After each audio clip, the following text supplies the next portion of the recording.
मुझे खुशी है कि अब नीचे जा रहा है बिल्कुल कोरोना का जो प्रभाव है। तो ऐसी स्थिति में इंडस्ट्री डिपार्टमेंट ने ये निर्णय लिया। मैं इसके लिए पुनः बधाई देता हूं शाहनवाज हुसैन साहब को। और जितनी दिलचस्पी आप सब लोग ले रहे हैं, अब मुझे पूरा भरोसा है कि उद्योग और आगे बढ़ेगा, बिहार आगे बढ़ेगा। हम लोग निश्चित रूप से तरक्की के रास्ते पर आगे बढ़ते हुए विकसित राज्य बन पाएंगे, इसका हम सब लोगों को पूरा भरोसा है। राज्य सरकार द्वारा 17/5/2018 से मुख्यमंत्री अनुसूचित जाति अनुसूचित जनजाति उद्यमी योजना लागू है। इस योजना में 4/2/2020 में अति पिछड़ा वर्ग को भी शामिल किया गया है।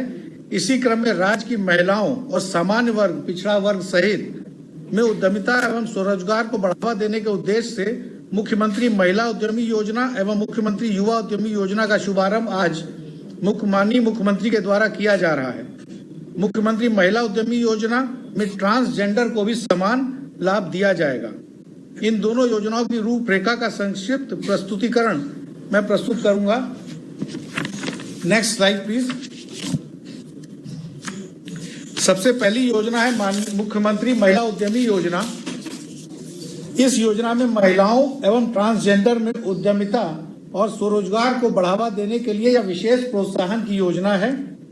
इस योजना के लिए जो पात्रता है उसमें निवास बिहार के ये निवासी हो, शैक्षणिक योग्यता कम से कम 10+2 या इंटरमीडिएट, ITI, पॉलिटेक्निक, डिप्लोमा या समकक्ष उत्तीर्ण हो, आयु सीमा 18 वर्ष से 50 वर्ष के बीच की हो और फर्म जिस फर्म के से ये अपना उद्यम चलाना चाहते हैं वह इकाई proprietorship firm, partnership firm, LLP अथवा प्राइवेट लिमिटेड कंपनी के रूप में निबंधित हो और यह एक नई इकाई होनी चाहिए।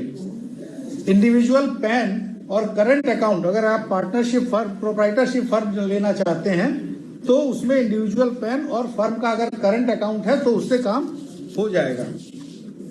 इसके जो प्रमुख लाभ हैं, अधिकतम 10 लाख रुपए की वित्तीय सहायता है जिसमें अनुदान 50%, अधिकतम 5 लाख रुपए, ब्याज मुक्त ऋण।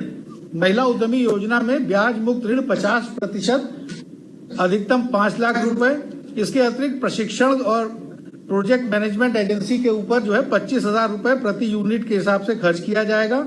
और बिहार औद्योगिक निवेश प्रोत्साहन नीति 2016, यदि कोई लाभार्थी अगर लोन बैंक से लेकर और अपना उद्यम को और बढ़ाना चाहते हैं तो उनको हमारी जो औद्योगिक निवेश प्रोत्साहन नीति है 2016 की, उसका भी लाभ इसमें दे होगा। यह योजना जो है माननीय मुख्यमंत्री महिला उद्यमी योजना, ये सभी वर्ग की महिलाओं के लिए होगी।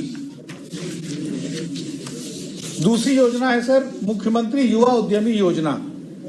युवाओं, सामान्य और पिछड़ा वर्ग के युवाओं में उद्यमिता और स्वरोजगार बढ़ावा देने के लिए यह प्रोत्साहन की योजना है।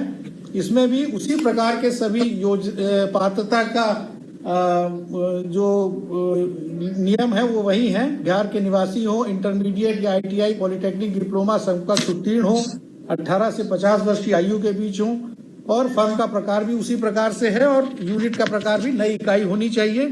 इसमें अधिकतम अनुदान 10 लाख रुपए का जो वित्तीय सहायता होगी उसमें अनुदान 50% या 5 लाख रुपए और 1% ब्याज के साथ 5 लाख रुपए या 50% जो भी कम हो वो दिया जाएगा। शेष सभी चीजें सामान्य जैसी महिला उद्यमी योजना के लिए उसी प्रकार से रहेंगी। पहले से हम लोग की मुख्यमंत्री अनुसूचित जाति अनुसूचित जनजाति अति पिछड़ा वर्ग उद्यमी योजना हम लोग की 2018 से ही चालू है।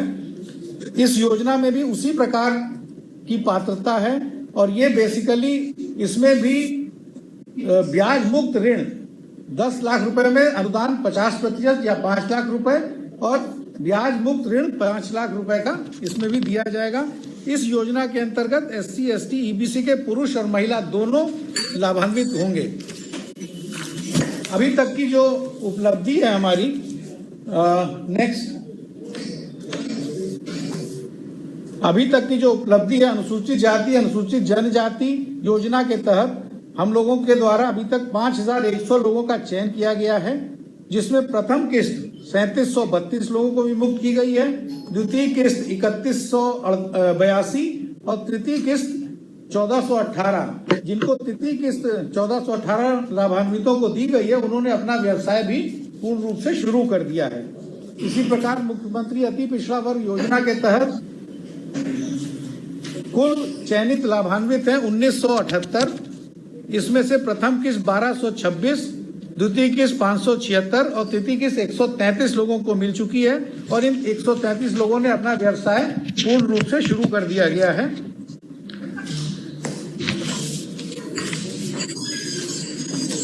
इसके बाद मैं बताना चाहूंगा सर कि हम लोग का जो प्रक्रिया होगी, इस प्रकार से चयन किया जाएगा, उसको वो प्रक्रिया प्रवाह क्या होगा। तो प्रत्येक वर्ष सर लक्षित आबादी एवं योजना के लिए उपलब्ध बजट के अनुसार जिलावार लक्ष्य का निर्धारण किया जाएगा। योजना अंतर्गत युवा एवं युवतियों से वित्तीय वर्ष की प्रथम तिमाही के दौरान वेबसाइट udyamiBihar.gov.in पर जिलावार लक्ष्य के अनुरूप ऑनलाइन आवेदन प्राप्त किए जाएंगे। लक्ष्य के अनुरूप आवेदन प्राप्त नहीं होने पर वित्तीय वर्ष के दूसरे एवं तीसरे तिमाही में भी आवेदन प्राप्त किए जा सकते हैं। आवेदक द्वारा ऑनलाइन आवेदन करते समय चेकलिस्ट के अनुसार स्व अभिप्रमाणित प्रमाण पत्र कागजात पोर्टल पर अपलोड किए जाएंगे। आवेदन पत्र पोर्टल पर अपलोड होने के बाद प्राथमिक रूप से जांच कर विभाग के पीएमए के द्वारा, प्रोजेक्ट मैनेजमेंट एजेंसी हम लोग के पास है सर, उनके द्वारा संबंधित जिले के नोडल पदाधिकारी को अग्रसारित किया जाएगा। हमने सर हर एक जिले के लिए नोडल पदाधिकारी विभाग स्तर पर बनाए हैं सर। नोडल पदाधिकारी इसकी जांच करके चयन समिति के समक्ष रखेंगे। अपर मुख्य सचिव, प्रधान सचिव, सचिव की अध्यक्षता में प्रथम तिमाही के समाप्ति के 15 दिनों के अंदर चयन समिति की बैठक आयोजित की जाएगी। चयन समिति की बैठक में चयनित उम्मीदवारों की सूची महाप्रबंधक जिला उद्योग केंद्र को बैठक के 1 सप्ताह के अंदर भेजा जाएगा, जिस पर महाप्रबंधक और अपने अधीनस्थ पदाधिकारियों की सहायता से वो जांच कर स्थल निरीक्षण कर सुनिश्चित करेंगे कि आवेदक द्वारा दी गई सारी सूचनाएं सही हैं। अगर इसमें किसी प्रकार की सूचना गलत पाई जाती है तो महाप्रबंधक इसके लिए जिम्मेवार होंगे।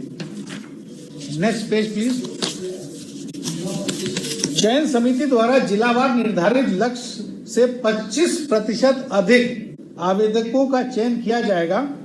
25% अधिक चयन आवेदकों को प्रतीक्षा सूची में जो रखा जाएगा सर, वो प्रशिक्षण और इसके अलावा अन्य कमियों के कारण अगर कोई रिक्ति होती है तो उनसे रिक्तियां भरी जाएंगी सर।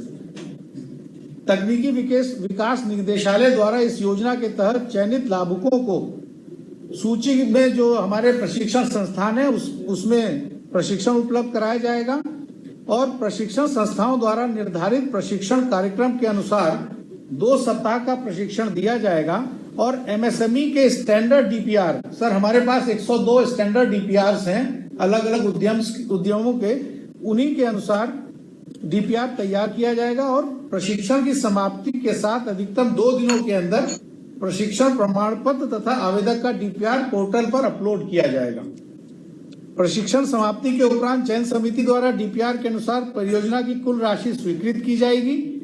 इस स्वीकृत राशि के उपरांत महाप्रबंधक अधिकतम 7 दिनों के अंदर लाभुक व ऋण संबंधी अनुबंध पत्र, एग्रीमेंट तथा कुल परियोजना का प्रथम किस्त की राशि का स्वीकृति आदेश पोर्टल पर अपलोड करेंगे। राशि की विमुक्ति 2 चरणों में की जाएगी। चरणवार राशि की विमुक्ति का प्रतिशत लाभुक द्वारा चुने गए उद्यम पर निर्भर करेगा, जिसकी विवरणी डीपीआर में भी रहेगी, जिसमें अधिकतम हम लोग सर 2 किस्त के रूप में इनको देंगे। पहले सर 3 किस्त के रूप में दिया जाता था जिसमें विलंब होता था, इसलिए अब इसको सर 2 किस्त के रूप में कर दिया गया है।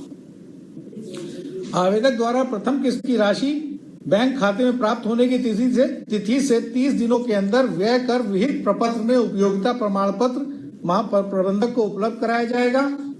30 दिनों के अंदर व्यय नहीं होने पर महाप्रबंधक व्यक्तिगत अभिरुचि लेकर लाभुक को 15 दिनों में कार्य पूर्ण करने हेतु आवश्यक सहयोग एवं सहायता प्रदान करेंगे।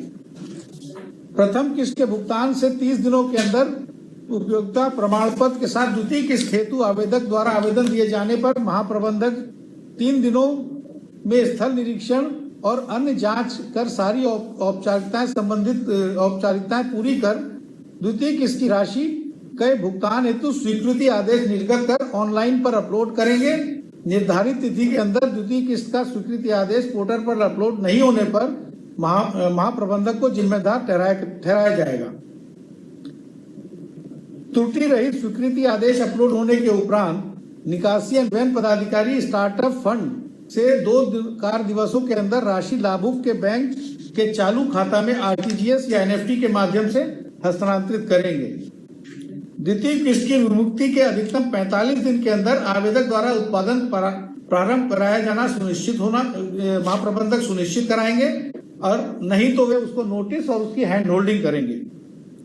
परिपक्वता अवधि पूर्ण होने के 1 माह पूर्व से आवेदक को निर्धारित किस्त के संबंध में सूचना निर्गत करेंगे तथा उसकी वसूली सुनिश्चित करेंगे।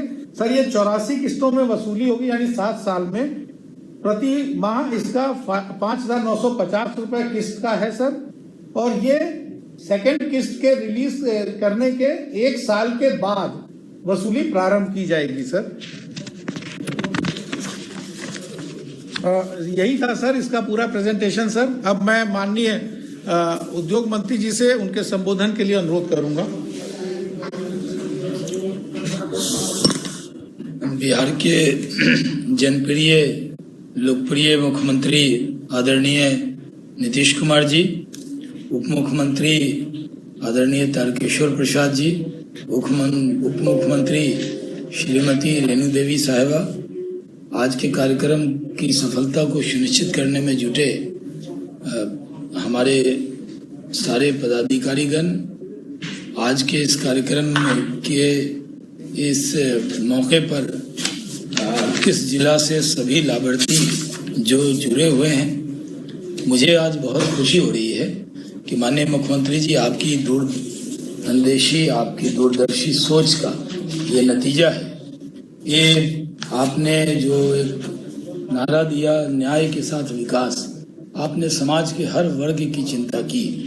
पहले से जैसा बताया गया कि 2 योजना, मुख्यमंत्री अनुसूचित जाति जनजाति योजना, उद्यमी योजना, और मुख्यमंत्री युवा उद्यमी अति पिछड़ा योजना पहले से चल रही, लेकिन आपने इस बार फिर से, आपकी कोशिशों का नतीजा है कि इस बार मुख्यमंत्री युवा उद्यमी योजना और मुख्यमंत्री महिला उद्यमी योजना का शुभारंभ चंद मिनटों में आपके दस्ते मुबारक से होने वाला है, जिसके लिए एक पोर्टल का उद्घाटन जो uddami.bihar.government.in का लोकार्पण आपके दस्ते मुबारक से होगा।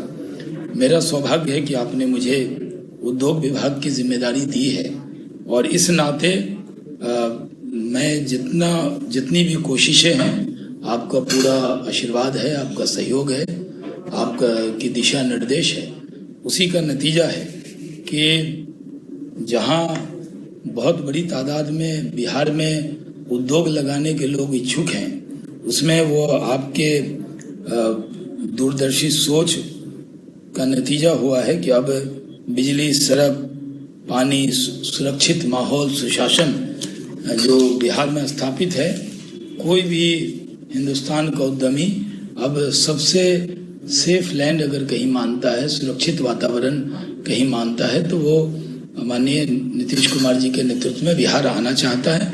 और उसका नतीजा है कि बड़ी तादाद में उद्योगपति बिहार आ रहे हैं। लेकिन आपने खासी चिंता की है, खासकर कोरोना काल में भी, कि आपने अपने जो युवा हैं, उद्यमी हैं, उनको कैसे सबल बनाया जाए। जैसा कि प्रेजेंटेशन में पहले बताया गया है, उस पार्ट को मैं दोहराता नहीं हूँ, लेकिन जो मुख्यमंत्री महिला उद्यमी योजना है, ये सभी वर्ग की महिलाओं को इसका लाभ मिलेगा। उसके अलावा ट्रांसजेंडर की भी आपने पूरी चिंता की है। और जिस तरह पहले हम लोगों ने जो 3 किस्तें थीं, उसको जो कठिनाइयाँ थीं उसको देखते हुए उसको 2 किस्त किया है, और इसकी भी कोशिश की है कि किसी को कोई दुश्वारी ना हो।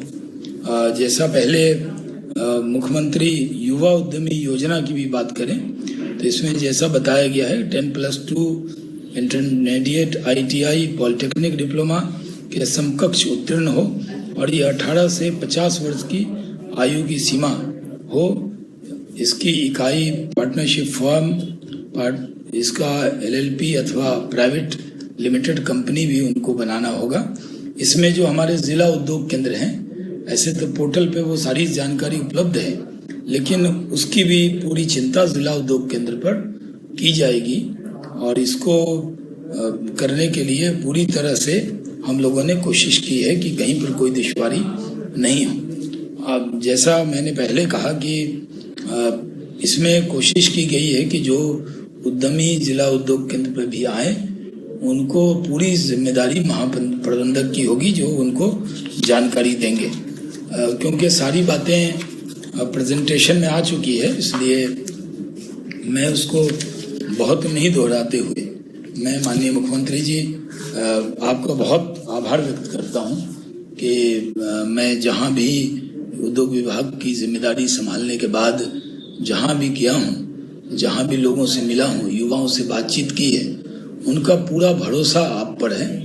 आप जैसे अनुभव वाले मुख्यमंत्री, ये बिहार का सौभाग्य है कि आपके नेतृत्व में टीम वर्क से बेहतरीन काम एनडीए की सरकार कर रही है और जो सपना बिहार के नौजवानों ने देखा है, मुझे पूरी उम्मीद है कि वो सपना पूरा होगा।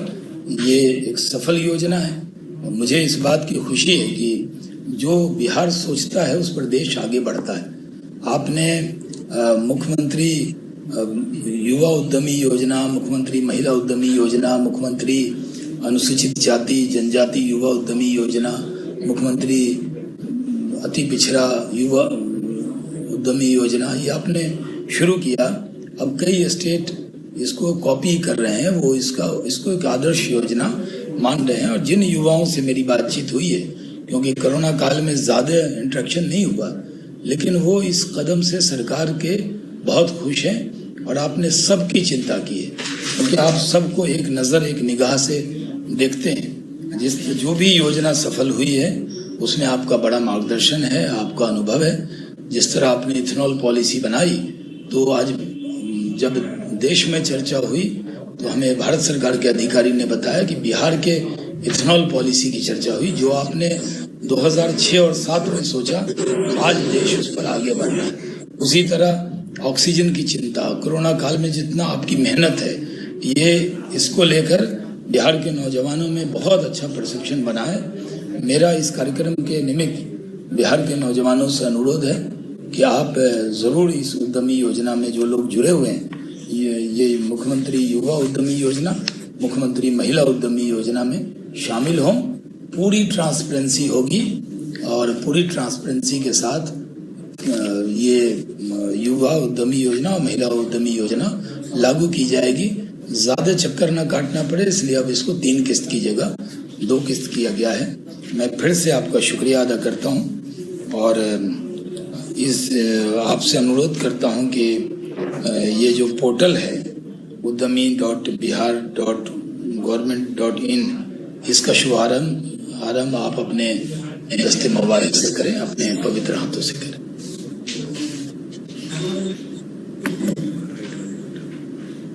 राइट।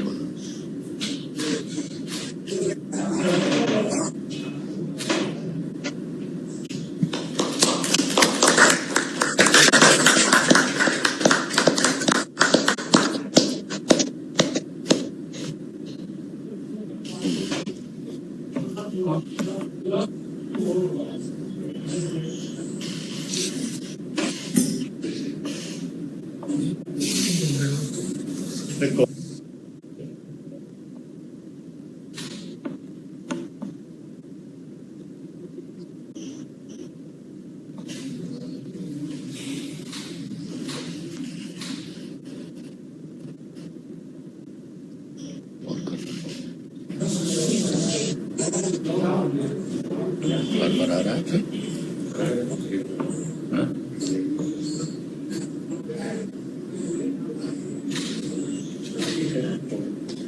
ठीक है, विजय से आगे। अब मैं माननीय मुख्यमंत्री जी से अनुरोध करता हूं कि अपना संबोधन हम लोग को करें। धन्यवाद।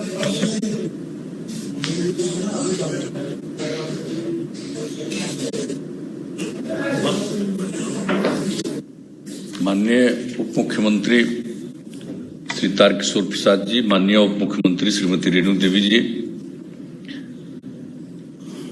माननीय उद्योग मंत्री जनाब सैयद शाहनवाज हुसैन साहब, यहाँ उपस्थित मुख्य सचिव विकास आयुक्त, मुख्यमंत्री के प्रधान सचिव, उद्योग विभाग के अपर मुख्य सचिव, अन्य सभी अधिकारीगण और उद्योग विभाग के वीडियो कॉन्फ्रेंसिंग के माध्यम से जुड़े उपस्थित सभी पदाधिकारी एवं कर्मीगण और वीडियो कॉन्फ्रेंसिंग के माध्यम से जुड़े उपस्थित जिला उद्योग केंद्र के सभी महाप्रबंधकगण, महिला उद्यमी योजना एवं युवा उद्यमी योजना से लाभान्वित की इच्छा रखने वाले सभी यहाँ पर लाभार्थीगण, इंटरनेट के माध्यम से जुड़े हुए प्रिंट एवं इलेक्ट्रॉनिक मीडिया के सभी प्रतिनिधिगण, बहनों एवं भाइयों, मैं सबसे पहले माननीय उद्योग मंत्री जी को और उनके पूरे विभाग को मैं बधाई देता हूं कि आपने कार्यक्रम की शुरुआत करा दी है जो महिला उद्यमी योजना है और युवा उद्यमी योजना है। और इसके बारे में जो प्रेजेंटेशन किया गया उसमें भी सारी बातें कही गई और बहुत बातों की चर्चा आपने भी कर दी। तो ये बहुत ही उपयोगी होने वाला है, इसमें कोई शक नहीं है। और सबको मालूम है कि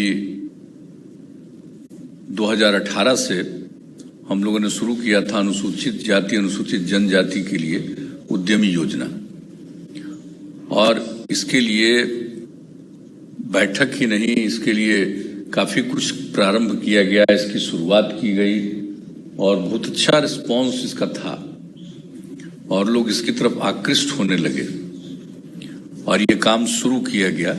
विभाग ने इस पर बहुत ही कोशिश की और उसके बाद 2020 के जनवरी में जननायक कर्पूरी ठाकुर जी की जयंती के अवसर पर हम लोगों ने ऐलान किया कि अब यही योजना अति पिछड़े वर्ग के लिए भी लागू होगा। तो यानी अनुसूचित जाति अनुसूचित जनजाति और उसके बाद अति पिछड़े वर्ग के लिए लागू हुआ। तो अभी भी आप लोगों ने फिगर दिखा दिया है कि किस पहले बार तो तय किया गया अनुसूचित जाति अनुसूचित जनजाति कितने लोगों को आपने इसमें स्वीकृति दी है, पहले फेज में, दूसरे फेज में और तीसरे फेज में। उसी प्रकार से जब 2020 में इसकी घोषणा की गई और तब भी कितना सब कुछ आप जानते हैं। उसके बाद तो फिर कोरोना का दौर चला है, लेकिन उसके बाद भी अति पिछड़े वर्ग में भी कई लोगों ने इसका लाभ लिया और आपने उसको भी दिखा दिया, पहला फेज, दूसरा फेज और तीसरा फेज भी। तो ये सब को आप सबको जानकारी आपने देने की कोशिश की है। जब ये चल रहा था तो इसी के बाद जब हम लोगों की सरकार पुनः बनी तो हम लोगों ने आपस में बैठ करके आगे हम लोगों को क्या काम करना है, जो पहले काम किए जा रहे हैं उसको, उसमें जो कुछ भी काम बचा हुआ उसको तो जारी रखना ही है। जो भी काम किया जा रहा है उसका अगर मेंटेनेंस की जरूरत है वो सब करेंगे, लेकिन इसके आगे जो कुछ भी करना है युवाओं के प्रशिक्षण के लिए और सभी चीजों के लिए अनेक चीजों के बारे में निर्णय लिया। तो बारी बारी से एक एक चीज के बारे में औपचारिक रूप से भी इसमें काम प्रारंभ करने के लिए निर्णय लिया गया। और इस बार के बजट में जो हमारे माननीय उप मुख्यमंत्री जी हैं, बजट में भी प्रावधान सभी तरह की योजनाओं के लिए किया गया और पहले से जो काम हो रहा उस काम को पूरा करने के लिए और उसको और आगे बढ़ाने के लिए सब कुछ तय किया गया। और इसी सिलसिले में जो नई चीजों के बारे में सोचा गया, विचार किया गया, उसी में एक यह भी था कि भाई जैसे हम लोग अनुसूचित जाति अनुसूचित जनजाति और अति पिछड़े वर्ग के लिए उद्यमी योजना चला रहे हैं, तो इसी तरह से बाकी, अब चूंकि अनुसूचित जाति अनुसूचित जनजाति और अति पिछड़े वर्ग के लिए योजना है तो उसमें चाहे युवक हो या युवती हो दोनों के लिए लागू है, लेकिन बाकी जो बची हुई महिलाएं हैं उनके लिए योजना को लागू किया जाए उसी शर्त पर, जैसे अनुसूचित जाति अनुसूचित जनजाति और अति पिछड़े वर्ग के लिए किया गया है कि साहब इनको 10 लाख रुपए तक की सहायता होगी, जिसमें 5 लाख रुपए तक का अनुदान दिया जाएगा और 5 लाख रुपया ऋण दिया जाएगा, लेकिन उस पर कोई टैक्स नहीं लिया जाएगा। तो उसी तरह से महिलाओं के लिए जो योजना शुरू की गई फिर से, तो उसके लिए उद्योग के लिए तो उनको यही कर दिया गया। और बाकी जो लोग जो बचे हैं इसमें, तो जो युवक हैं उनके लिए भी योजना शुरू कर दी गई, जिसका आज आप शुरू कर रहे हैं युवा उद्यमी योजना का। तो युवा उद्यमी योजना में भी 5 लाख रुपए का अनुदान का ही व्यवस्था है और 5 लाख रुपया ऋण जो दिया जाएगा तो उसमें एक नाम मात्र का 1% टैक्स का प्रावधान किया गया और बहुत लंबे समय तक टैक्स का किया गया है। और ठीक ही आप लोगों ने कहा कि पहले जो था 3 टर्म में मदद किया जाता था, उसको घटा करके 2 टर्म में कर दिया गया। ये सब कुछ किया गया ताकि लोग अपना उद्योग प्रारंभ कर सकें। तो ये बहुत अच्छी बात है और मुझको पूरा भरोसा है कि इसमें लोग शामिल होंगे और उद्योग करेंगे। और जिस तरह से अब काम शुरू हुआ उसमें हम लोगों ने प्रारंभ से ही उद्योग को बढ़ाने की कोशिश की, लेकिन उद्योग उतना पहले नहीं बढ़ा था। लेकिन अब जो सब कुछ हो रहा है, इसमें अब उद्योग भी बहुत बढ़ेगा, इसमें कोई शक नहीं। तो जिस तरह की बात और जिसका जिक्र हमारे भी माननीय शाहनवाज हुसैन साहब ने किया और एक एक तरह से बात हो रही है, तो सब बहुत अच्छा है और इसके लिए हम सब लोगों को मिल करके काम करना। और आप जानते हैं कि हम लोग तो महिलाओं के लिए कितनी सुविधा शुरू से दिए। महिलाओं के लिए जब हम लोगों की सरकार बनी 2005 में और उसके तुरंत बाद पंचायत का चुनाव था, तो हम लोगों ने पंचायती राज संस्थाओं में और नगर निकायों में दोनों के लिए प्रावधान किया कि महिलाओं को 50% का। अब देखें कितनी बड़ी संख्या में जन प्रतिनिधित्व महिलाओं की तरफ से शुरू हुआ। उसी समय से 3 इलेक्शन हो गया और आप समझ लीजिए कि कितनी महिलाएं आगे बढ़ी एक एक चीज के लिए।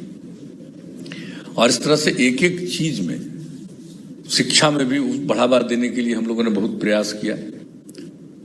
और किस तरह से जो प्राथमिक शिक्षा में तो उसके लिए तो हम लोगों ने महिलाओं के लिए कर दिया, जो लोग की बहाली हो रही तो उसमें भी 50% का उनके लिए आरक्षण। तो एक एक शुरुआत से शुरू करिए तो महिलाओं के लिए कितना काम। और जो जीविका समूह का गठन किया गया, यहाँ कितना कम महिलाएं थी, स्वयं सहायता समूह, इस तरह की चीजों में। और जो हम लोगों ने इसके लिए पूरा का पूरा आकलन और अध्ययन करवाया 2006 में ही, और उसके बाद जीविका समूह की शुरुआत कराई। तो आज आप जानते हैं कितना बड़ा समूह हो चुका। हम लोगों ने जो 10 लाख का कम से कम रखा था, 10 लाख से भी आगे चली गई और कितनी महिलाएं जुड़ गई और किस तरह से जीविका समूह की दीदियां कितना काम कर रही हैं। और इसका मकसद क्या था, जो हम सब महिलाओं के लिए इतना सब कुछ करते हैं, उसका मकसद यही था, विकास तभी होगा जब पुरुष के साथ साथ स्त्री काम करेंगी। और पहले क्या होता था, पुरुष काम करते थे, स्त्रियां उनकी मदद करती थी, लेकिन अलग से उनका कोई हैसियत नहीं दिया जाता था। तो हम लोगों ने जो महिलाओं के लिए शुरू किया, और आज आप देख लीजिए कि हर परिवार की आमदनी कितनी बढ़ी है। पहले जो स्थिति रहती थी, किस तरह से क्या कोई भी गरीब परिवार से लेकर के सब जगह, अब जितना ज्यादा महिलाओं की भागीदारी हो गई हर चीज में, तो उसके चलते सब जगह एक हर परिवार की स्थिति सुधरी। तो ऐसी स्थिति हम लोगों ने शुरू से किया है और आगे भी हम लोग कितना कर रहे हैं, पढ़ाई लिखाई से लेकर के। और अब जो हम लोगों ने नया तय किया है, इंजीनियरिंग यूनिवर्सिटी, मेडिकल यूनिवर्सिटी और उसके बाद स्पोर्ट्स एकेडमी, स्पोर्ट्स यूनिवर्सिटी, तो ये सब के लिए जो हम लोगों ने तय किया है कि ये बनेगा। और उसके बारे में हम लोगों ने क्या तय कर दिया कि अब कम से कम इसमें पढ़ने के लिए मिनिमम 1/3 लड़कियों के लिए, महिलाओं के लिए आरक्षण किया जाएगा। अब आप सोच लीजिए। और पहले से ही हम लोगों ने लड़कियों के लिए जो कुछ भी किया, स्कूल से लेकर के आगे तक के लिए, और किस तरह से लड़कियां और आगे बढ़ें। सिर्फ मैट्रिक तक की पढ़ाई नहीं, इंटर तक की पढ़ाई नहीं, और आगे पढ़ाने के लिए किस तरह से और हम लोगों ने व्यवस्था कर दी कि महिलाएं आगे पढ़ेंगी तो उनको हम लोग कितना पैसा देंगे।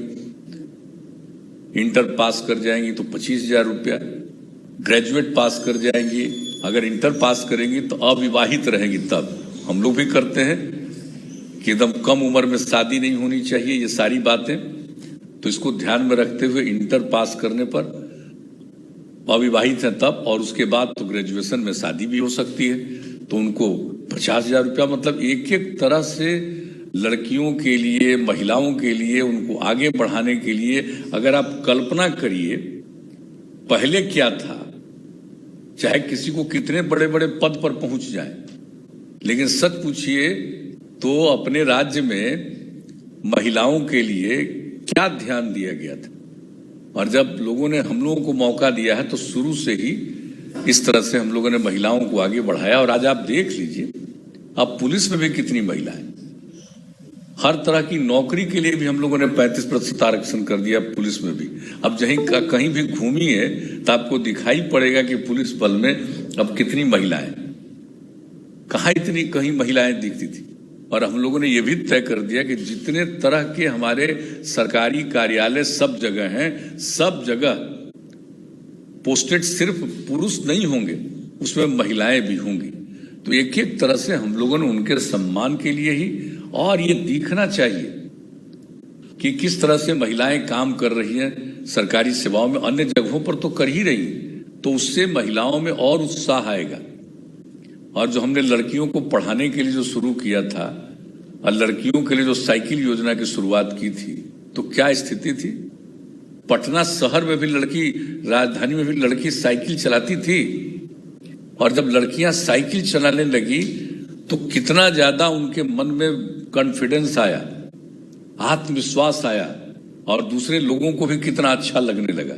शुरुआती दौर में कुछ लोग क्या करते थे मजाक कि भाई लड़की को चला रहे साइकिल पर, इधर उधर कुछ होगा, तो हमने कहा किसी को कुछ नहीं होगा, और उसको और ज्यादा हम ट्रेन करेंगे, एक एक चीज के लिए उतनी सक्षम हो जाएगी कि कोई गड़बड़ करने की कोशिश करेगा तो लड़कियां भी उनको दुरुस्त कर देंगी। ये सब जो किया गया, और कहीं कोई घटना घटी आज तक, आप जरा सोच लीजिए।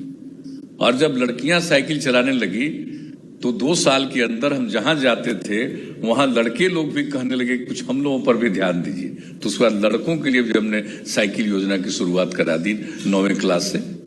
तो आप देखिए कि किस तरह से लड़कियों के लिए, महिलाओं के लिए हम लोग एक एक काम करते हैं। और जहां कहीं भी थोड़ा सा भी लगता है कि भाई इस काम में होना चाहिए, तो देखिए हम लोगों ने शुरू कर दिया कि बाकी समुदाय की जो महिलाएं हैं उसको भी किसी तरह से वंचित न हो। और दूसरी तरफ से जो हम लोगों ने इंजीनियरिंग कॉलेज, यूनिवर्सिटी में, मेडिकल यूनिवर्सिटी में, तो हर जगह के लिए जो हम लोगों ने ये करने की कोशिश कर दी है। और जो स्पोर्ट्स यूनिवर्सिटी है उसमें भी तो 1/3 महिलाओं के लिए भी, उसमें लड़कियों के लिए भी आरक्षण रहेगा। तो आप सोच लीजिए कि कितनी ज्यादा आगे बढ़ेगी। और एक बात पक्का जान लीजिए कि जब आगे बढ़ेंगी तभी समाज सही मायने में आगे बढ़ेगा, और समाज में इसी के चलते बहुत अच्छा एक माहौल बनेगा। इससे प्रगति की ओर हम लोग आगे बढ़ेंगे। एक आपस में भाईचारे का भाव और ज्यादा विकसित होगा। ये बहुत अच्छी बात है, सब साथ काम करेंगे। तो ये सब कब हो रहा है, तो इसलिए बहुत हमें खुशी है कि इस दौर में भी, और ये कोरोना का जो दौर चला है पिछले वर्ष से ही चला है, तो सब इसके लिए जो प्रयास करना है प्रयास किया जा रहा है। हम लोगों को इस बात के लिए दुख होता है कि बहुत लोग की मृत्यु हो गई, लेकिन हर प्रकार से लोगों के बचाव के लिए सारा सब कुछ उपाय किया जा रहा है, और जितना एक एक काम किया जा रहा है। और उसके साथ ही अभी सोचा गया कि इस काम को तो हम लोगों को करना ही है, लेकिन उसके साथ साथ विकास के लिए और लोगों को अवसर मिले काम करने का, आगे बढ़ने का, तो उसके लिए हम लोग काम करेंगे। तो मुझे खुशी है कि अभी अब नीचे जा रहा है बिल्कुल कोरोना का जो प्रभाव है। तो ऐसी स्थिति में इंडस्ट्री डिपार्टमेंट ने ये निर्णय लिया। मैं इसके लिए पुनः बधाई देता हूं शाहनवाज हुसैन साहब को, और जितनी दिलचस्पी आप सब लोग ले रहे हैं, अब मुझे पूरा भरोसा है कि उद्योग और आगे बढ़ेगा, बिहार आगे बढ़ेगा। हम लोग निश्चित रूप से तरक्की के रास्ते पर आगे बढ़ते हुए विकसित राज्य बन पाएंगे, इसका हम सब लोगों को पूरा भरोसा है। तो इन्हीं शब्दों के साथ मैं पुनः आप सबको बधाई देता हूं, और जो लोग भी इस कार्यक्रम में शामिल हुए हैं उनसे मैं यही आग्रह करूंगा कि भाई इस चीज में तो जरूर अपनी दिलचस्पी लीजिए, लेकिन ये जो बीमारी फैली है कोरोना का, उसमें जरूर सजग रहिएगा, सचेत रहिएगा, मास्क का इस्तेमाल करिए, एक दूसरे के साथ दूरी बना करके रखिए और हाथ साफ करते रहिए। ये सब बात, इस पर आप ध्यान दीजिएगा। तो इन्हीं शब्दों के साथ पुनः मैं आप सबको धन्यवाद देता हूं।